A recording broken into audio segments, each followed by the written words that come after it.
Bonjour à tous, je suis Éléonore Blondeau, cofondatrice et présidente du collectif Startup Industriel France et je suis ravie de vous accueillir aujourd'hui sur GI Channel pour la deuxième journée de Salon Global Industrie.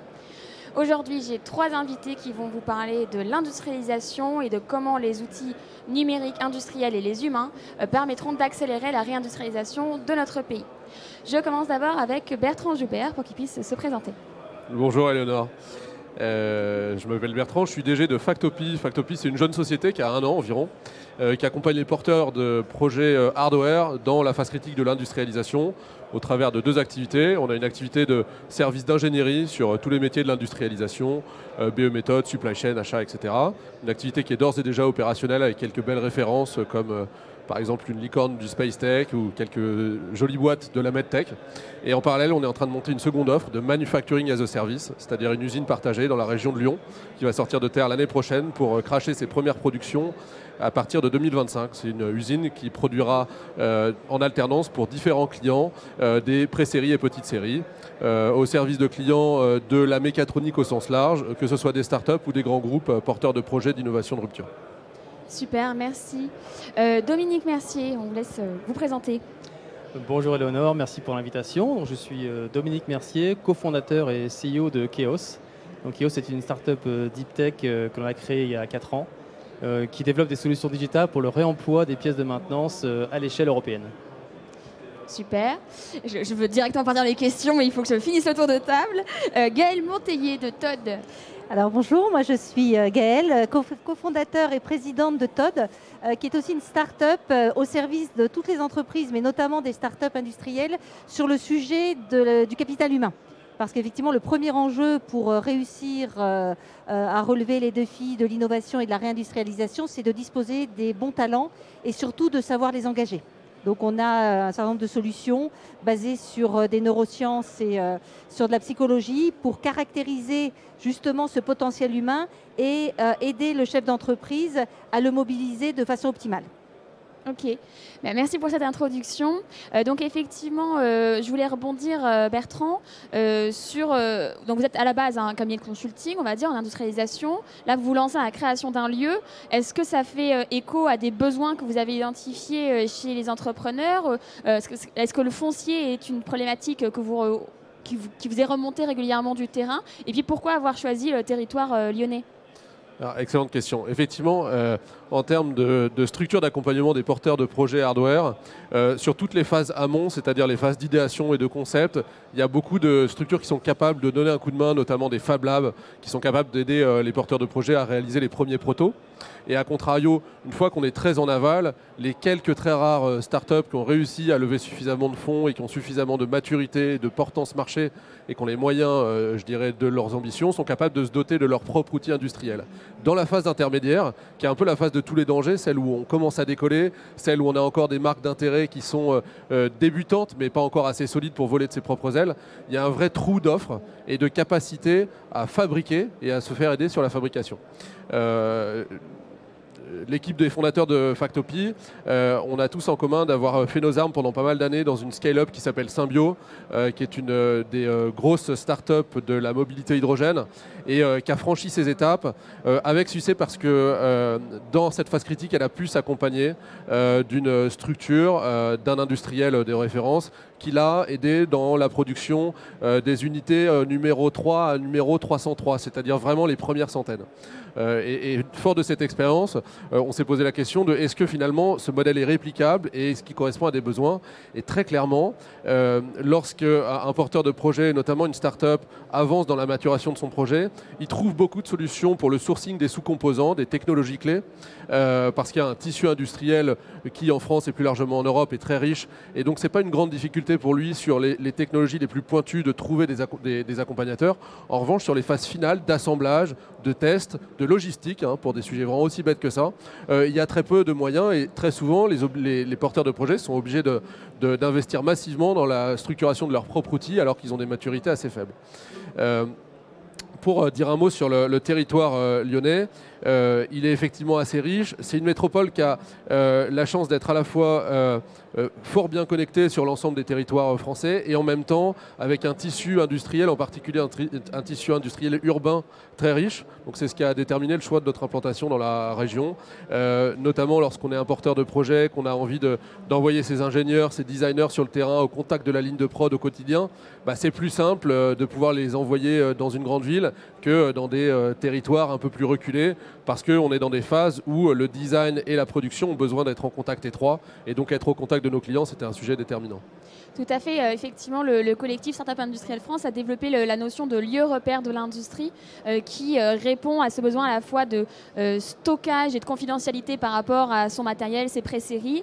En même temps, a besoin de mutualiser les équipements industriels tout en gardant un esprit de communauté. Tu as évoqué aussi la notion de sourcing. Dominique, le sourcing, c'est un peu votre métier. Donc tout ce qui est pièces détachées, etc. Pourquoi donc ce sujet? Qu'est-ce qui vous a amené sur ce domaine-là? Et aussi votre démarche, évidemment, ce qu'on appelle d'industrie circulaire, de réemploi. Est-ce que vous pouvez nous en dire plus? Absolument. Nous, on a 3 passions, dont l'économie circulaire en est une, mais également la maintenance industrielle et l'intelligence artificielle. Et donc, nous avons combiné ces 3 passions pour servir une ambition qui est de créer ce marché global, transparent, efficace de réemploi de la pièce de maintenance industrielle. Donc, nos clients, en fait, ce sont des industriels qui ont des moyens de production et qui doivent constituer des stocks de pièces de maintenance. Et en fait, on s'aperçoit qu'au bout d'un certain temps, il y a 15 à 30% de ces stocks qui sont dits dormants. La machine n'est plus là, les pièces sont orphelines. Et en fait, ça représente plusieurs milliards d'euros à l'échelle industrielle.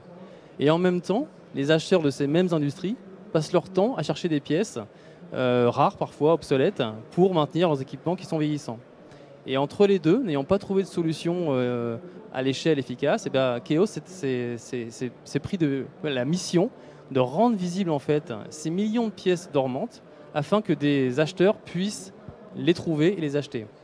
Et du coup, la tech qu'on a mise en place, ce sont les algorithmes à base d'intelligence artificielle qui permettent de scanner les pièces, donc les étapes de matching qui sont potentiellement à mettre en vente.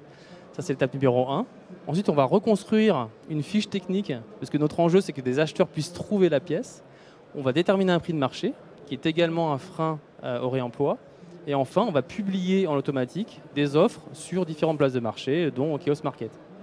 Et c'est à ce moment-là que quand un industriel va acheter la pièce, nous, on va déclencher un ordre d'achat vers le client vendeur. Donc c'est pour parler de la start-up peut-être, donc une start-up qui a été créée à Grenoble. On a été bien accompagné par notamment la SAT grenobloise Linxium, qui nous a permis de développer nos premières briques d'IP avec l'écosystème universitaire, notamment École d'ingénieurs de Grenoble. Et depuis 4 ans, on fait face à une traction marché qui est extrêmement forte. Les grands groupes industriels, mine de rien, se mettent au réemploi. Donc parmi eux, on compte beaucoup d'automobiles, Michelin, mais également énergie, EDF, pharmacie, construction, Saint-Gobain. Donc on fait face à des enjeux disons que les entreprises ont de plus en plus conscience qu'on ne peut plus jeter les pièces qui ne sont plus utilisées. Il faut faire un effort pour les remettre dans le circuit. Et c'est là que Keos se positionne. Est-ce que vous avez calculé l'impact, les gains écologiques de votre travail par rapport à l'achat de pièces neuves? Alors, on a fait ce calcul dans le cadre, nous sommes labellisés Solar Impulse Efficient Solution, donc on a fait des calculs avec l'ADEME, notamment sur ce sujet-là. Et si on devait remettre dans le circuit les 3 milliards d'euros de valeur de pièces qui sont aujourd'hui dormantes au niveau européen, on pourrait sauver 450 000 tonnes équivalent carbone, par exemple. Mais c'est également des terres rares, c'est des métaux.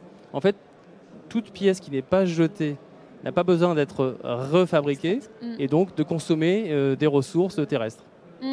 Mais d'ailleurs, sur ce sujet, le collectif Startup Industrielle France annonce demain après-midi les lauréats qui vont bénéficier d'un programme d'accélération qui s'appelle Accélérateur Amorçage Industriel Circulaire, qui va être lancé officiellement le 16 mars prochain à la Ruche Industrielle à Lyon.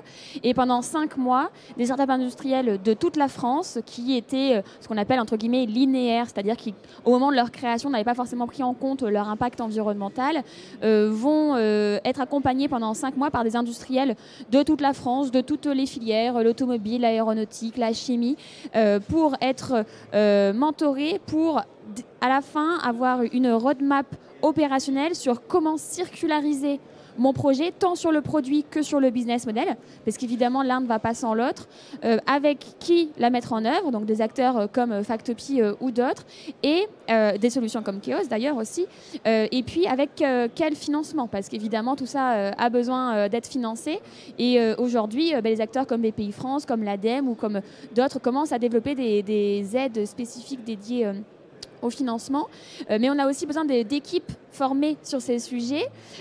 Donc, comment vous réagissez par rapport à ces premiers témoignages? Oui, effectivement, j'allais dire que les hommes, c'est vraiment l'enjeu de compétitivité numéro 1 aujourd'hui, toutes les entreprises, que ce soit la start-up ou le grand groupe, mais c'est d'autant plus vrai pour la start-up qu'il faut qu'elle soit extrêmement agile pour avoir à tout moment les équipes dont elle a besoin pour répondre à ses attendus du moment. Et la start-up va très vite, ses attendus évoluent très vite, et donc il faut à chaque fois s'interroger sur la pertinence de l'équipe et bien positionner les bonnes personnes au bon endroit.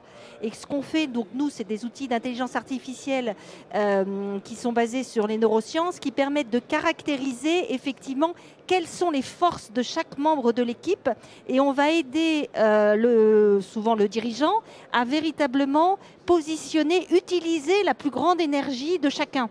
Et effectivement, il faut que ce soit extrêmement mouvant, parce que l'organisation au démarrage, les enjeux au démarrage ne sont plus du tout les mêmes que quand on passe justement dans cette phase d'industrialisation où il faut passer de l'idéation, de l'innovation à la production.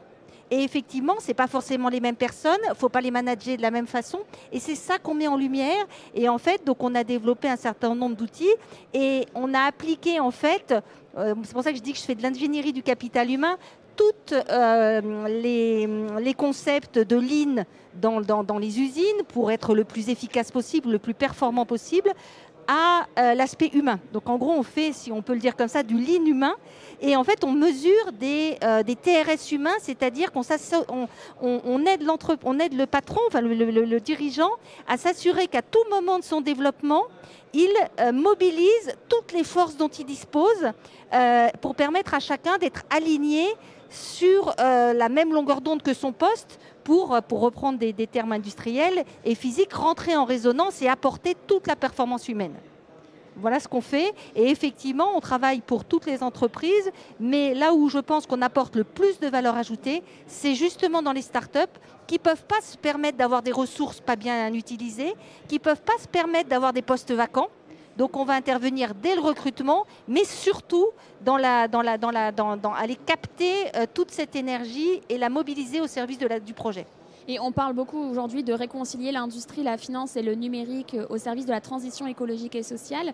Est-ce que dans les besoins en compétences, vous identifiez une évolution par rapport à des profils formés en éco-conception, en économie de la fonctionnalité, avec toutes ces notions-là? Est-ce que vous sentez un besoin croissant? En fait, on sent, et ça c'est plutôt la bonne nouvelle, c'est qu'il y a un alignement de tous ces enjeux-là, et que c'est un alignement qui est vraiment maintenant très profond dans la conscience individuelle et collective. C'est-à-dire qu'il faut prendre en considération tous ces sujets-là avant même les compétences pour permettre à chacun d'être aligné avec ce qu'il a envie de faire.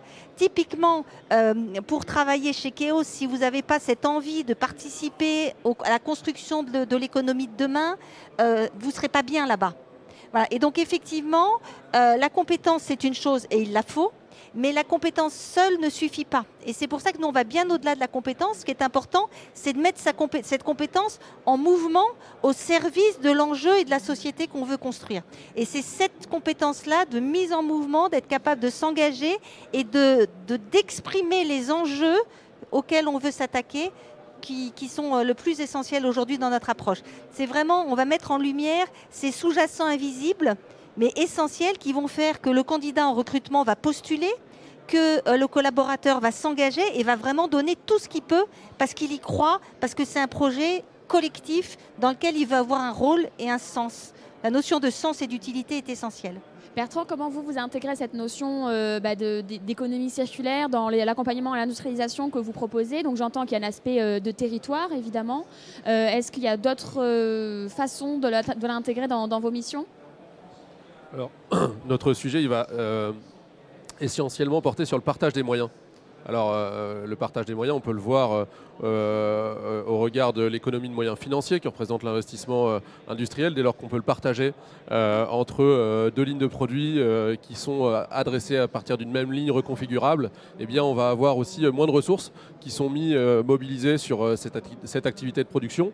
Et notamment dans les phases de démarrage pour une start-up, les volumétries, leur incertitude, leur évolution font qu'il n'y a pas forcément de justification à immobiliser de la ressource énergétique, matériaux, de façon dédiée à une ligne de produit. Et donc notre credo, c'est effectivement de mettre à profit, un peu à l'image de ce que fait un Fab Lab pour des concepteurs, et ben, ces moyens de partager à différentes lignes de produits pour finalement économiser bien au-delà de l'aspect financier les ressources qui sont mobilisées. Il y a aussi un élément, je me permets de rebondir sur votre point, qui ressort, nous, dans la totalité des clients start-up industriels qu'on croise, c'est qu'il y a des dynamiques d'équipe qui sont extrêmement mouvantes, agiles et en cours de structuration. Dans les start-up industriels, on a besoin à la fois de compétences métiers qui sont les mêmes que ceux qu'on trouve dans les grands groupes, donc de gens qui ont vraiment des formations techniques assez approfondies, des connaissances métiers et de l'expertise, mais qui soient capables, je dirais, de shifter une semaine dans les méthodes, la semaine d'après dans la production, la semaine d'encore après dans la conception. Et ce que je vois de façon beaucoup plus marquée dans les profils de start-up que dans les grands groupes, c'est que cette agilité, elle est mobilisée de façon collective au sein de chaque start-up au profit de, je dirais, de l'objectif commun de production. Et ça c'est un point commun assez notable et particulièrement sympathique de l'esprit des startups. Merci. Alors Dominique, j'aurais voulu te faire réagir. Malheureusement, on vient de me voler 2 minutes dans l'oreillette. Par contre, on retrouve toute l'équipe Chaos sur le village Startup pendant les 4 jours du salon Global Industry. Donc n'hésitez pas à venir à la rencontre d'ailleurs de toutes les startups industrielles qui sont présentes dans ce village. Il y a eu plus d'une centaine de startups qui sont présentes cette année. C'est une première jamais vue dans l'histoire de Global Industry.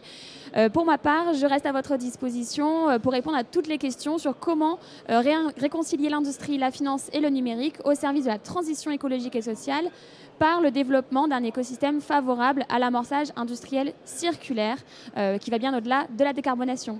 À très bientôt. Imaginez un monde où la planification est simple et transparente. Bonjour à tous, je suis Thibaut Villem, le CEO et fondateur d'Oplit. Oplit, c'est une équipe de 10 personnes qui a construit la meilleure solution de planification 4.0 pour les industriels. Concrètement, nous aidons chacun de nos utilisateurs, tous les jours, à prendre des décisions opérationnelles. Est-ce que je dois recruter un intérimaire? Est-ce que je dois mettre en place un plan de formation? Est-ce que je dois déplacer une machine? Est-ce que je dois acheter une machine? Est-ce que je dois prioriser tel ou tel OF? Est-ce que je dois prioriser mon taux de service ou bien mon chiffre d'affaires? Quel a été le déclic? Le déclic, c'est un tour d'Europe des industriels avec mon associé Sofiane Lamrissi. On a visité une cinquantaine de sites industriels partout en Europe en discutant avec les fonctions supply de chacun de ces sites. Et tout le monde nous disait, pour planifier, j'ai 2 outils, mon ERP et mes Excel, et franchement, c'est l'enfer. On a décidé du coup de s'attaquer à ce problème et de construire la meilleure solution pour ça. Et aujourd'hui, on est convaincu d'avoir la meilleure solution possible pour votre site, pour 4 raisons principales. 1. La mise en place qui prend moins d'1 semaine. 2. La prise en main qui prend quelques minutes pour chacun de nos utilisateurs. 3. La simplicité avec un design épuré où les utilisateurs sont contents d'utiliser Oplit, de jouer avec Oplit, contrairement à utiliser des solutions avec un design des années 80. Et enfin, 4. Les algorithmes qu'on a mis en place pour optimiser la performance de votre site industriel et qui sont basés sur les dernières technologies. Aujourd'hui, Oplit est implémenté sur plusieurs dizaines de sites industriels dans différentes verticales, souvent chez des sous-traitants. En luxe, en aéronautique, en automobile, en agroalimentaire, en horlogerie notamment. Et tous nos utilisateurs, tous les jours, utilisent Oplit pour améliorer leur taux de service et améliorer leur productivité dans les activités de planification. Donc n'hésitons pas à échanger ensemble et j'espère à très bientôt.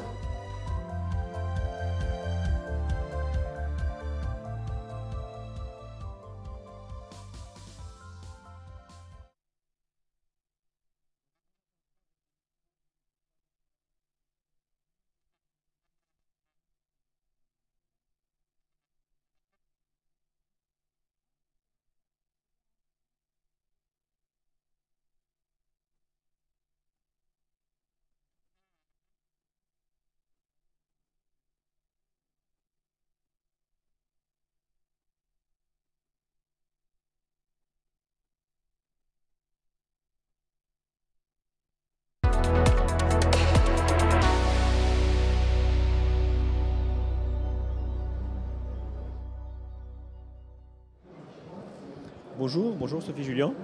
Tu es présidente de Pulsalis et représentante du réseau SAT. Justement, le réseau SAT est présent cette année encore à Global Industries. Quels sont les enjeux de cette présence? Est-ce que vous pouvez nous en dire quelques mots? Merci de cette interview. Oui, le réseau SAT est présent au salon Global Industries pour 4 jours. C'est un salon qui est important pour nous puisque en tant que SAT, notre métier, c'est d'apporter des résultats de la recherche publique vers les entreprises, vers la création de start-up, c'est-à-dire vers le monde socio-économique. Et on sait que l'industrie fait face à des enjeux très importants de transformation. Donc, il y a des actions fortes à mener du côté des SAT. Donc on est présent à la fois pour présenter nos technologies qui sont issues de l'ensemble des laboratoires nationaux, puisque nous sommes 13 SAT, le réseau des SAT c'est 13 SAT, répartis sur l'ensemble du territoire, adossés aux grands sites universitaires. Donc à la fois, je le disais, pour présenter nos technologies auprès des industriels qui sont présents dans le salon Global Industries, et on est aussi présent à travers le village Startup, puisqu'une des façons que nous avons, réseau SAT, d'apporter les technologies et les innovations issues des laboratoires vers le monde socio-économique, c'est la création de start-up.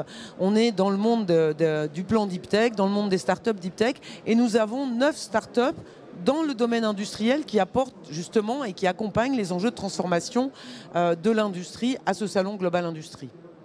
D'accord. Et ces 9 startups représentent l'ensemble des 13 SAT du territoire, j'imagine? Alors, je ne suis pas certaine qu'elles représentent l'ensemble des 13 SAT, puisque 9 oui, c'est pas 13, mais nous avons sollicité le réseau SAT dans son ensemble, et après, pour des raisons de disponibilité, de proximité, certaines startups sont venues, d'autres n'ont pas pu se déplacer. Mais nous sommes bien avec cette volonté d'accompagner l'ensemble des startups. Donc je crois que c'est 750 startups qui ont été créées par le réseau SAT vers donc leur marché. Là, on est sur l'industrie, demain sur la santé, les dispositifs médicaux. Donc c'est vraiment notre mission d'accompagner donc les résultats de la recherche publique vers le monde socio-économique. Et un des vecteurs, ce sont les startups que nous créons. Et l'objectif, j'imagine, de l'ensemble de ces startups que vous accompagnez, c'est de répondre aux enjeux sociétaux de demain? Alors l'objectif de ces startups, souvent, c'est de faire face, d'accompagner la transformation, les enjeux de transformation de l'industrie. Alors on va parler de décarbonation, bien sûr, on va parler de recyclage, recyclabilité, on va parler de pilotage de l'énergie, on va parler de l'industrie 4.0 avec l'utilisation du numérique, de la robotique. Donc quand vous visitez le village startup, vous allez voir des propositions impression 3D, vous allez voir un ensemble des technologies que nous avons maturées, c'est-à-dire développées, et qui sont portées aujourd'hui par des startups. D'accord, très bien. Et du coup, le sujet que le réseau SAT voulait aborder aujourd'hui, c'est la thématique de l'entrepreneuriat féminin dans la Deep Tech. Est-ce que, pour quelle raison? Alors, le sujet tout à fait qu'on voulait illustrer, c'est l'engagement du réseau SAT, des SAT, sur ces questions d'entrepreneuriat féminin et comme ça a été dit, ces enjeux de transformation. Sur un salon comme Global Industries, ça reste, et l'industrie reste encore un secteur qui est très masculin. Donc il y a un enjeu de mixité de genre. On parle à la fois de genre, on parle de profil. Il y a un enjeu à transformer cette industrie dans quelque chose qui est aujourd'hui dans les attentes de notre société, c'est-à-dire que ça représente l'ensemble de la société. Et l'ensemble de la société, c'est des hommes et des femmes. Donc cet enjeu, pour nous, il est important, tant du point de vue des chercheurs, ou des femmes chercheurs, que du point de vue des femmes entrepreneurs. Et on sait qu'il y a une difficulté à passer à l'acte. Et c'est ce pourquoi on a mis en place un certain nombre de choses. Voilà. Et l'objectif du réseau SAT, c'est aussi d'accompagner à la fois les entrepreneurs et les chercheuses qui veulent entreprendre, à la fois les deux profils. Alors, l'objectif, c'est d'arriver à ce que dans ces équipes qui sont dans l'industrie du futur, on ait une mixité, qu'on ait une mixité dans les postes, qu'on ait une mixité dans les équipes de direction, qu'on ait une mixité dans les équipes de R&D, dans les équipes d'associés, de fondateurs. Donc à la fois des femmes entrepreneurs qui se lancent dans la deep tech, mais aussi des femmes qui sont chercheurs et qui vont aller vers la proposition de projets en voie start-up. D'accord. Et je sais que le réseau SAT, et notamment Pulsalis, a mis en place un dispositif sur l'entrepreneuriat féminin à travers 2 programmes, il me semble. Est-ce que tu peux nous en dire quelques mots? Alors, face à ce constat qu'on n'avait pas assez de femmes, même dans les startups deep tech de façon générale, et je pense que c'est encore plus vrai dans les startups industrielles, on a mis en place 2 programmes. Et les 2 programmes, côté Pulsalis, sont en partenariat avec un incubateur féminin qui s'appelle Les Premières Auvergne-Rhône-Alpes plus spécifiquement. Pourquoi? Parce que cet incubateur a développé des outils, des façons de faire qui sont assez spécifiques aux femmes entrepreneurs. Et donc on s'est appuyé sur elles. Donc un programme qu'on a appelé Stronger, qui est à destination des femmes entrepreneurs dans la deep tech, parce qu'il y a des spécificités dans la deep tech, et j'y reviendrai tout à l'heure quand on évoquera les chiffres, qui sont assez faibles de femmes entrepreneurs dans la deep tech. Déjà, les femmes entrepreneurs, c'est moins que les hommes entrepreneurs, mais alors dans la deep tech, c'est moins de chez moins. C'est-à-dire qu'on est... Justement, est-ce que vous pouvez nous donner quelques chiffres? En fonction des sources, comme on dit pour les manifestations, on est de toute manière inférieur à 10%. On est entre 8 et 2%, donc c'est très très faible. Et nous, donc, on a mis en place ce programme Stronger avec les premières, et depuis, on a largement augmenté notre volume de CEO femmes, puisque on est passé à 18% de femmes entrepreneurs sur de la deep tech, donc ce qui est énorme face aux chiffres nationaux. Donc ça, c'est vraiment avec des femmes entrepreneurs, donc des femmes qu'on vient sourcer, à qui on propose des aventures entrepreneuriales qui viennent souvent de l'industrie, alors l'industrie pharmaceutique, voire d'autres profils. Mais on a aussi développé un programme qui s'appelle Starter et qui là est à destination des femmes chercheurs. Et parce qu'on avait aussi, même si sur le site de Lyon-Saint-Étienne, qui est la zone sur laquelle Pulsalis travaille, il y a presque 50% de femmes chercheurs, on est en tout cas à plus de 40%, dans nos projets, il y avait plutôt 25% de femmes chercheurs qui proposaient un projet de maturation. Donc ça, on trouvait que c'était trop faible. Et celles qui allaient jusqu'à faire partie d'une équipe en voie start-up, donc là, on était aussi sur des ratios très très faibles. Donc ce programme, on a fait déjà 2 promotions, 2 saisons. On va faire en juin la 3e saison. Donc il vise à constituer une équipe avec plusieurs femmes chercheurs qui ont envie d'aller vers un projet en voie start-up. On les fait travailler ensemble dans quelque chose qui est un peu fermé, dans lequel elles se sentent en confiance avec l'incubateur Les Premières. Et elles travaillent sur finalement la proposition de valeur, quelles start-up elles vont créer, comment elles voient ça, les difficultés. Il y a des jeux de rôle avec des difficultés rencontrées, en particulier quand on vient pitcher devant un panel d'investisseurs qui vont vous dire mais vous, pourquoi vous, en quoi vous êtes légitime. Il y a toujours cette question de la légitimité des femmes, et donc on les fait vraiment travailler là-dessus, et les résultats sont très bons. On a eu presque une vingtaine de projets, on a une dizaine de startups qui sont en cours de construction, donc on est très content de ce programme. Et est-ce que tu as des exemples à nous donner de chercheuses qui ont entrepris Alors un projet de création? On a plusieurs exemples. On a des exemples en santé. Alors c'est vrai que souvent, ça c'est peut-être aussi la particularité du territoire sur lequel on est. On a beaucoup de choses dans le domaine de la santé. Donc des femmes chercheurs qui sont venues avec une idée, et puis là maintenant elles sont en train de construire la start-up. Elles pitchent un peu partout, que ça soit dans des modèles d'organoïdes en cancérologie. Et puis surtout ce que je trouve très très fort, c'est qu'elles ont créé un réseau, et il y a une très très forte entraident entre elles. Chaque promo, donc c'est des promos d'une dizaine de femmes chercheurs. Elles sont en réseau, elles se retrouvent dans des événements, elles se soutiennent et je pense que ça c'est très très fort, y compris on a des exemples de jeunes doctorantes, de jeunes chercheuses et où là les femmes plus seniors les aident à avancer. Donc on est assez, on a des mentors, on a des femmes entrepreneurs, que ce soit Sophie Braque de la Perrière sur la société IlShape, que ce soit Géraldine Leduc sur NH TerraGeeks, qui sont un peu des mentors et qui les aident à avancer dans leur développement. Et puis on a aussi des mentors masculins qui sont très intéressés par la parité, bien entendu. Hein, il faudrait pas transformer la proposition de façon inverse. Et est-ce qu'il y a des spécificités particulières dans la manière d'accompagner des chercheuses qui entreprennent ou des entrepreneurs qui sont déjà sur cette voie de création de start-up? Alors, ce qu'il y a de particulier par rapport à la question des femmes, tu poses la question. Je pense que c'est vraiment la question de la confiance en soi. C'est vraiment autour de la confiance en soi qu'il faut travailler. Et c'est pour ça que le bootcamp qu'on a fait, qui dure 3 jours, il est intéressant parce que pendant 3 jours, elles vont travailler et renforcer cette confiance en soi. Alors que souvent, elles sont toutes seules dans leur laboratoire, elles se disent « j'ose pas ». Mais à un moment donné, finalement, le fait de travailler sur son projet, de le verbaliser, ça développe de la confiance en soi et derrière, elles peuvent partir sur cette voie entrepreneuriale.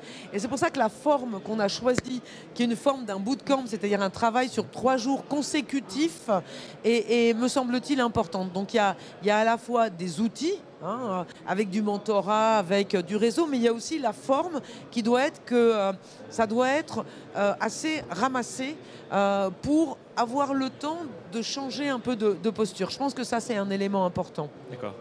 Et du coup, tu as donné un exemple de programme d'accompagnement d'entrepreneuriat féminin. Et la suite, les perspectives, j'imagine sur le plan peut-être national? Voilà, donc on sait que c'est une préoccupation, c'est affiché par un certain nombre de nos gouvernants, de dire il faut qu'on aille vers de toute manière des choses plus modernes et dans la modernité il y a la parité. Donc on sait que c'est un enjeu au ministère de l'Enseignement supérieur de la Recherche aussi, c'est un enjeu au ministère de l'Industrie d'avoir plus de femmes, on le voit. Et donc fort des résultats obtenus en chiffres sur le programme de Pulsalis. Donc il y a une volonté partagée par les autres présidents du réseau SAT, présidents et présidentes, d'avoir des programmes à l'identique, pas forcément similaires, avec leurs partenaires territoriaux. Ce qui est intéressant dans le mouvement qui est mené par les SAT, c'est qu'on a à la fois des choses qui sont mutualisées, c'est-à-dire qu'on fait de façon identique, et puis des choses qui sont déclinées, c'est-à-dire que, et c'est ce qu'on a fait aussi sur le doctorat, des choses qui sont impulsées par certaines SAT et les autres se les approprient, mais à l'aune de leur écosystème, de leurs partenaires sur un site. Typiquement, nous, on a travaillé avec les premières. Je sais que mon collègue de Paris-Saclay travaille avec Willa, qui est un autre incubateur féminin, mais en même temps, on est sur la même forme, c'est-à-dire comment on soutient l'entrepreneuriat féminin et comment on travaille auprès des femmes chercheurs qui quand même composent une petite majorité de nos chercheurs, comment on les aide à passer ces étapes pour être chercheurs mais aussi porteurs de projets, puis dans une équipe entrepreneuriale, puis pourquoi pas entrepreneurs. Donc ça c'est une volonté partagée, on va décliner déjà dès 2023 ce programme dans différentes régions et puis pourquoi pas à l'aune de peut-être un accompagnement par les institutions, pourquoi pas aller vers un programme labellisé à l'échelle nationale. C'est vraiment un bel enjeu, ça serait un bel enjeu que ça soit repris au niveau national et repris par nos institutions. Du coup, on arrive à la fin de cet échange. Est-ce que tu aurais un dernier mot pour conclure ? Un dernier mot pour conclure. Oui, je pense que c'est une vraie richesse. La parité, c'est une vraie richesse et il faut vraiment en tirer parti. Cette diversité, je pense que c'est un enjeu exceptionnel aussi pour faire face aux enjeux de transformation qui vont plus loin que la transformation sociale, mais transformation d'intégrer ces questions autour du bilan carbone, autour de la recyclabilité, autour de la frugalité aussi hein, dans l'innovation. Et tous ces enjeux, on arrivera à y faire face si on est tous ensemble et la mixité et la diversité, bien sûr, est un enjeu important. Et je pense que c'est autour de ça qu'il faut se fédérer. Merci Sophie. Et on peut retrouver le réseau SAT, j'imagine, au sein du Village Startup. Voilà, au Village Startup, où on a aussi des petites conférences avec nos startups. Et puis, on doit être aussi sur la zone de P51, si ma mémoire est bonne, au niveau du plan. Merci. Merci beaucoup Sophie. Voilà, merci pour ce partage. Et bonne journée à tous. Imaginez que demain vous puissiez programmer votre cellule robotisée de manière simple, ergonomique et sans connaissance approfondie de la robotique industrielle. C'est ce que propose la solution Approbe NDT dans un cadre applicatif qui est le contrôle non destructif robotisé. Je suis Antoine Eipers, directeur général et responsable R&D au sein de la société Twin Robotics. Cette jeune start-up grenobloise créée il y a 2 ans avec 4 cofondateurs et 4 salariés travaille sur un logiciel de simulation et de programmation hors ligne dédié au contrôle non destructif. Nos compétences vont des mathématiques, de la robotique industrielle, à la vision par ordinateur, ainsi que l'algorithmie. L'industrie 4.0 a fait évoluer la robotique. Dans cette 4e révolution industrielle que nous sommes en train de vivre, le moyen de production doit devenir flexible. Les robots qui composent le moyen de production doivent pouvoir être reconfigurés et reprogrammés de manière extrêmement rapide et fluide. À titre d'exemple, dans le contrôle non destructif robotisé, la définition d'un programme pour une pièce complexe peut représenter aujourd'hui jusqu'à 4 jours de travail. C'est exactement le déclic que nous avons eu pour ce projet.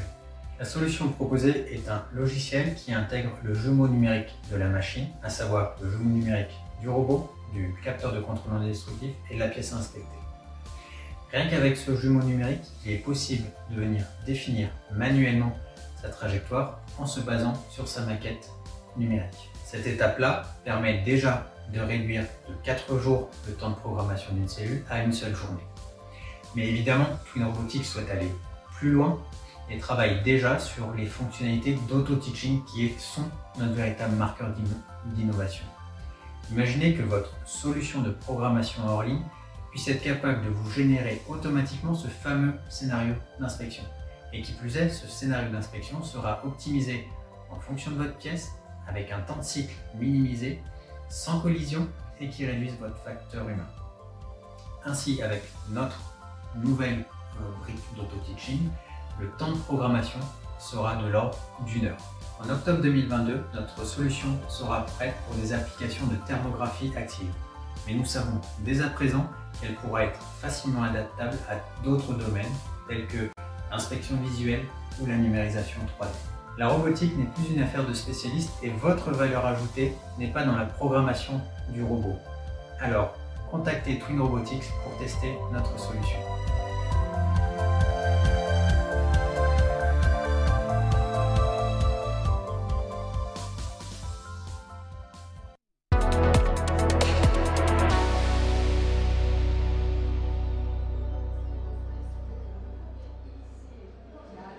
Bonjour, on se retrouve sur l'heure des startups avec Christian Darquier de Spare Parts 3D. Un nom un petit peu difficile à dire. Bonjour. Bonjour Jean-Sébastien. Alors dites-moi Christian, qu'est-ce que c'est que Spare Parts 3D? Spare Parts 3D est une startup française qui a développé un logiciel qui permet d'automatiser l'identification des pièces pour la fabrication additive. Ça permet à nos clients industriels de simplifier leur chaîne d'appro de pièces détachées en digitalisant ces pièces et en les rendant accessibles à la fabrication additive. Alors la problématique c'est quoi en fait? C'est normalement on achète des pièces qui sont usinées, etc. Là on se propose de le faire par fabrication additive? Exactement, c'est d'éviter toutes les problématiques liées au stockage de pièces détachées qui sont trop chères, trop longs à obtenir, et les digitaliser, les mettre sur étagère pour pouvoir les imprimer à la demande, à l'endroit et au moment où elles sont nécessaires.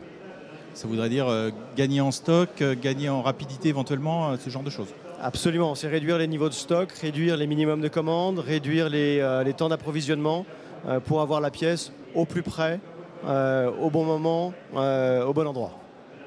Alors si je veux le faire, moi je suis industriel et je me dis tiens, je vais essayer de m'approvisionner avec de l'impression 3D plutôt que par une chaîne classique. Je ne peux pas le faire tout seul, c'est compliqué quand même. Alors vous pouvez le faire tout seul si vous n'avez que quelques pièces à analyser. La majorité de nos clients ont des stocks de pièces qui sont pléthoriques et donc qui ont plusieurs dizaines, voire centaines de milliers d'unités de SKU à analyser. Donc là, on intervient avec le principe d'automatisation et de machine learning qui permet de traiter des grandes bases de données d'information. Et alors, ça marche comment? On part d'un modèle 3D ou on part de quoi?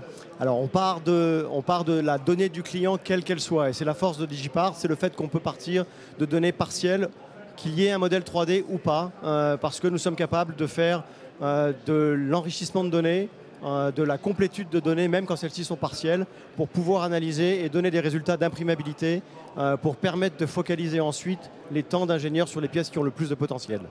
Donc on prend de la donnée et on va l'analyser pour voir si on peut la passer en 3D.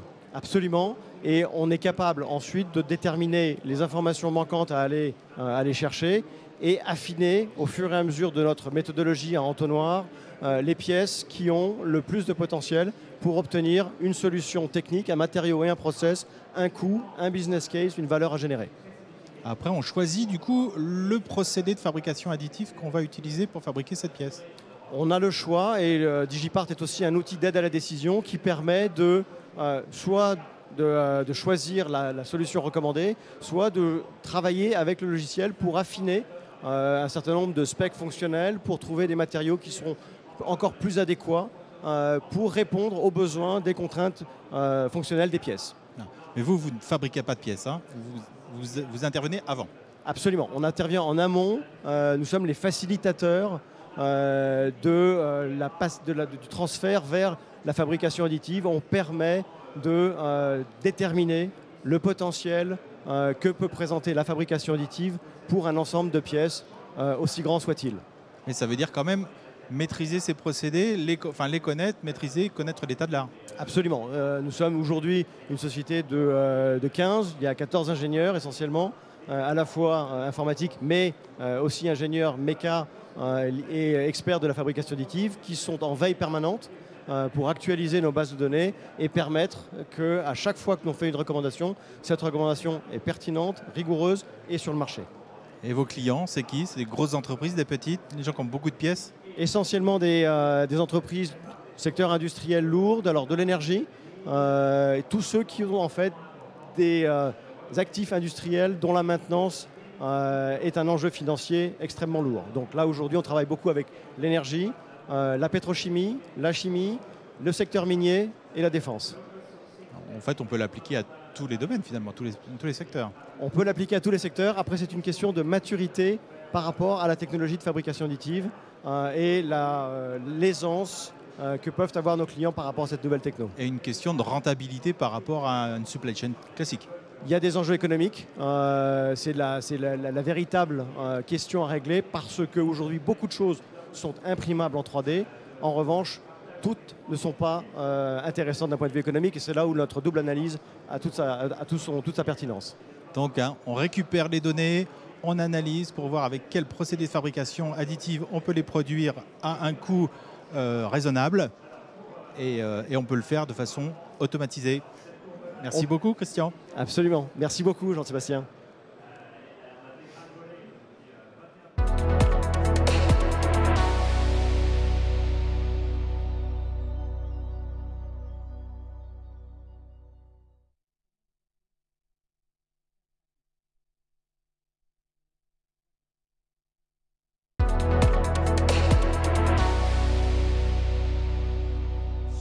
L'heure des startups sur Global Industries 2023 avec Pascal Atté de Waters. Bonjour.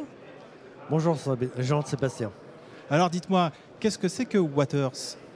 Alors Waters, c'est une technologie. En fait, nous avons développé une technologie basée sur notre intelligence artificielle qui est capable d'identifier les fuites énergétiques dans le monde industriel comme dans le monde tertiaire. Et donc l'objectif, c'est évidemment avoir une capacité de montrer quel est le mauvais usage ou quel est le mauvais fonctionnement de telle ou telle machine pour pouvoir le corriger et donc faire des économies d'énergie. Voilà, votre job, c'est pour le coup, il est répond à une problématique assez forte en ce moment, c'est faire des économies, en tout cas ne pas gâcher l'énergie. Tout à fait. Et pour ne pas gâcher l'énergie, chez vous, on passe par de la détection d'anomalies, c'est ça? Tout à fait, c'est-à-dire que si on prend l'exemple du particulier, même si on ne travaille pas pour le particulier, mais c'est parce que tout le monde a un compteur d'énergie à la maison. Vous avez peut-être eu la curiosité d'aller sur le site de votre fournisseur d'énergie. Vous voyez vos consommations, elles augmentent, elles diminuent, mais finalement, vous ne savez pas pourquoi. Et donc, il manquait cette brique technologique pour vous indiquer quelle était la machine qui était défectueuse ou qui était dans un mauvais fonctionnement, ou même quel était le comportement qui pouvait amener à cette surconsommation. Donc nous, à partir de données qui peuvent être issues de vos compteurs de fournisseurs d'énergie ou de différents capteurs, on va calquer sur une consommation un usage, un comportement pour identifier toutes les fuites énergétiques, tous les mauvais comportements. Nos clients disent souvent de nous qu'on est révélateur de l'invisible. Je m'explique. L'énergie est quelque chose qui ne se voit pas forcément. Les fuites énergétiques, elles ne se voient pas forcément. Et avec notre technologie, on met le doigt sur les problèmes quand ils arrivent pour que vous ayez la capacité de les corriger en temps réel sur les différents sites. Et alors ça, on le fait comment? On récupère des données, j'imagine, mais quelles données? Alors des données qui peuvent être issues soit de machines, c'est-à-dire de capteurs qui sont présents dans les machines, donc on va communiquer avec les machines pour récupérer ces datas, ou l'ajout de capteurs complémentaires qui peuvent être des capteurs de pression, des capteurs de température, capteurs de présence, qui vont finalement nous indiquer quel est le contexte de cette consommation. Je m'explique. Vous avez une surconsommation dans une pièce, la fenêtre est ouverte, mais il y a une personne dans la pièce, on considère que c'est normal parce que la personne a fait ce choix. Par contre, la fenêtre est ouverte, il n'y a plus personne dans la pièce, à ce moment-là, on va détecter une anomalie parce que la fenêtre a sans doute été oubliée. Donc là, il faut corriger et donc on va envoyer une alerte pour que la personne aille fermer la fenêtre ou modifie son comportement. Et donc, pour pouvoir reconnaître ce contexte, il faut avoir des informations qu'on va pouvoir attraper sur la machine. Et si ça n'existe pas, on va rajouter des capteurs pour aller capter l'information dont on a besoin. Tout à fait. Ces capteurs, par exemple, vont nous indiquer dans un bâtiment, dans le tertiaire, combien il y a de personnes. Si on a 400 personnes, il serait logique qu'on consomme plus que s'il y a 3 personnes. Et donc, on va faire tous ces ratios, toutes ces analyses. Et l'intelligence artificielle a cette vertu, c'est qu'elle peut systématiquement, la nuit comme le jour, faire ces analyses et vous envoyer les alertes. Donc, vous avez les alertes, vous les traitez, vous les corrigez. Et la deuxième particularité de notre technologie, c'est qu'elle peut aussi corriger en temps réel et de façon autonome. Elle va agir sur des actionneurs, envoyer des ordres à des automates ou à des GTB ou à des GTC qui vont elles-mêmes modifier leur comportement parce que la technologie Waters leur aura donné un ordre de se mettre en veille, par exemple, ou d'éteindre les lumières si elles sont allumées le week-end et qu'il n'y a personne dans les bureaux. Donc on automatise quand cela est possible. Quand ce n'est pas possible, on trouve un autre stratagème pour essayer pour donner l'alerte et dire éteins cette fameuse lumière. Tout à fait. Toute cette connaissance du contexte et cette analyse, elle passe évidemment par de l'intelligence artificielle. J'allais dire un peu comme tout le monde, mais là pour le coup c'est ça. C'est ça, c'est-à-dire qu'on est parti du principe aussi que mettre un être humain 24 heures sur 24 derrière un écran pour qu'il analyse les surconsommations, ce n'était pas forcément pertinent. Donc l'intelligence artificielle, elle est systématique.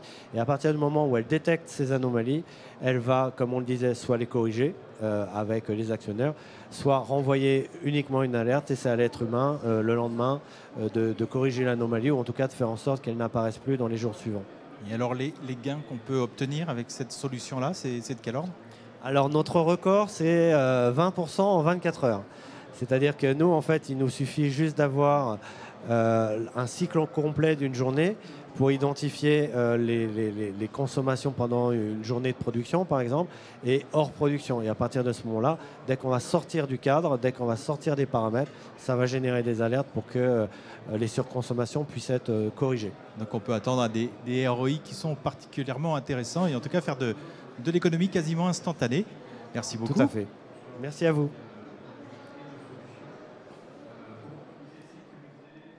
Vos paupières sont lourdes.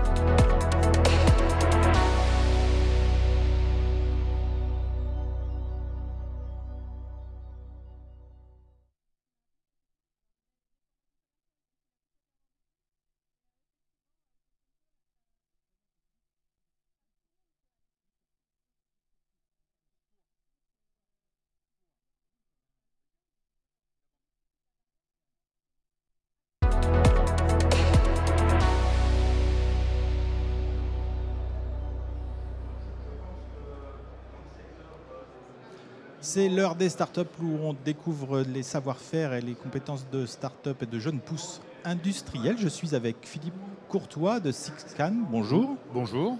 Alors, Sixcan, qu'est-ce que c'est? Alors, Sixcan, nous sommes spécialisés dans la géolocalisation dans les bâtiments. Vous savez que le GPS ne passe pas dans les bâtiments, donc on appelle ça la géolocalisation indoor. Et donc on est éditeur d'une solution qui permet de suivre et localiser les flux de production. Les outils, l'outillage, les ordres de fabrication, tout ce qui peut bouger dans l'atelier. Et ça marche comment exactement? Je suppose qu'on ne suit pas un outil, on suit un tag qui est adossé à l'outil. Effectivement, donc on est dans le domaine des objets connectés, d'accord? Donc en fait, ça s'appuie sur des tags qui émettent un signal, des tags Bluetooth, qu'on va associer sur des objets qui vont bouger. Une clé dynamométrique, par exemple, un bac dans lequel se trouve un ordre de fabrication. Donc on va poser ce tag, on va l'associer, et il va être détecté par des récepteurs qu'on va positionner dans l'usine, d'accord, dans les bâtiments, et on va pouvoir suivre ainsi donc la position, la localisation. Mais ça ne s'arrête pas là. Hein, alors, je vous montre des exemples de tags. Là, on voit un tag typique. Hein. Un tag typique, hein, donc pour suivre les outils, par exemple. D'accord, donc c'est suffisamment petit pour ne pas gêner. Et je vous montre un tag qui fait un peu notre avantage concurrentiel sur des étiquettes électroniques. Donc des étiquettes électroniques qui permettent, en plus de la localisation, d'identifier les pièces ou les ordres de fabrication que l'on est en train de suivre. Et on a la possibilité de s'interfacer avec un ERP, un MES, de manière à assurer une continuité numérique pour pouvoir afficher de manière centralisée et programmer le changement de ces OF. Sur cette étiquette, en fait, on a toutes les informations qu'on peut avoir finalement sur le MES. Hein. Alors, en fait, on va choisir les informations. On ne va pas pouvoir les mettre toutes, évidemment. On va choisir ce qui est utile pour l'opérateur, l'entête de l'ordre de fabrication, le numéro de commande, le numéro du client. On va pouvoir le faire changer de couleur lorsqu'il passe en priorité, par exemple.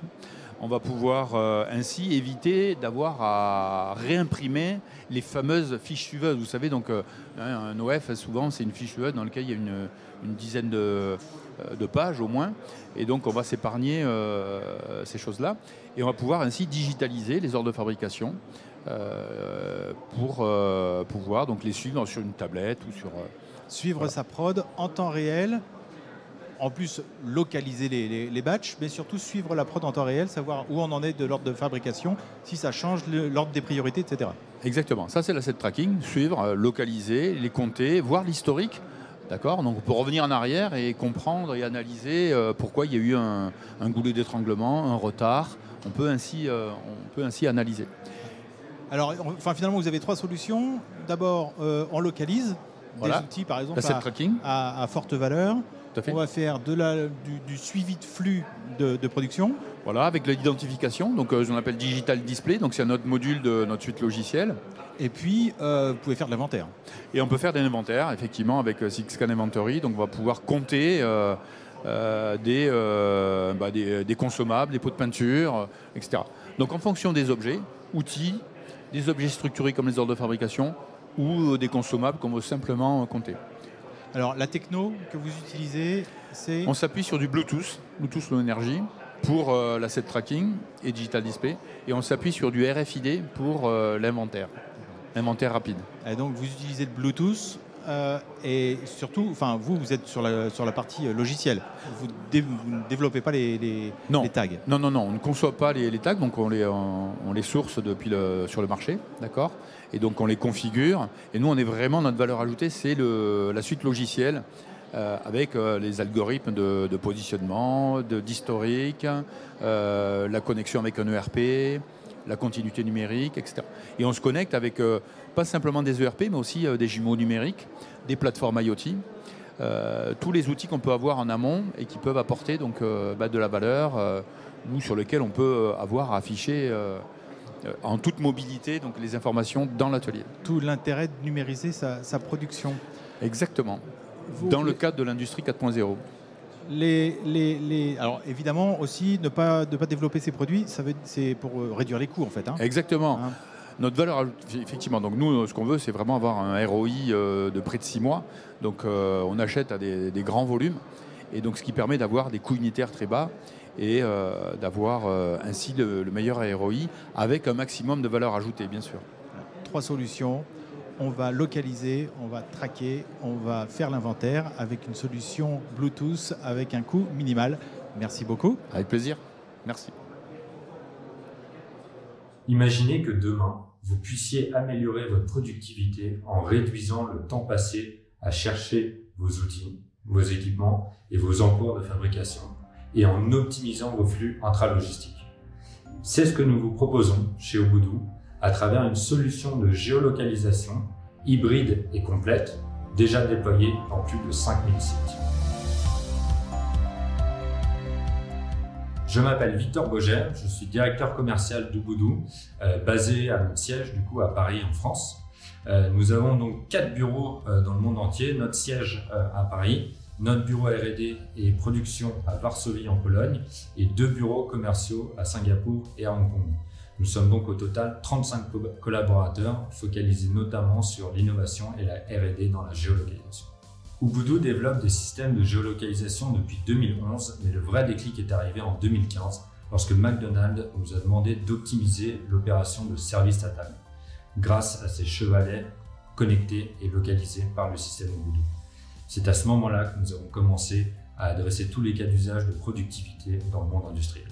La solution de géolocalisation Ubudou est très spécifique car elle est hybride, elle utilise plusieurs technologies comme le Bluetooth, l'ultra-wideband ou le LoRa pour adresser le plus grand nombre de cas d'usage avec la meilleure architecture possible.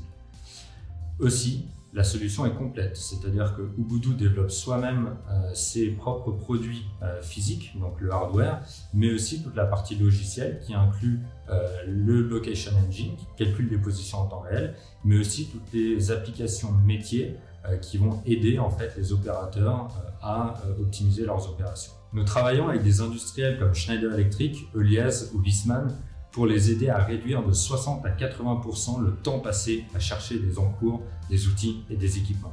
Nous analysons aussi les flux intralogistiques pour les optimiser, mais aussi identifier les boulots d'étranglement.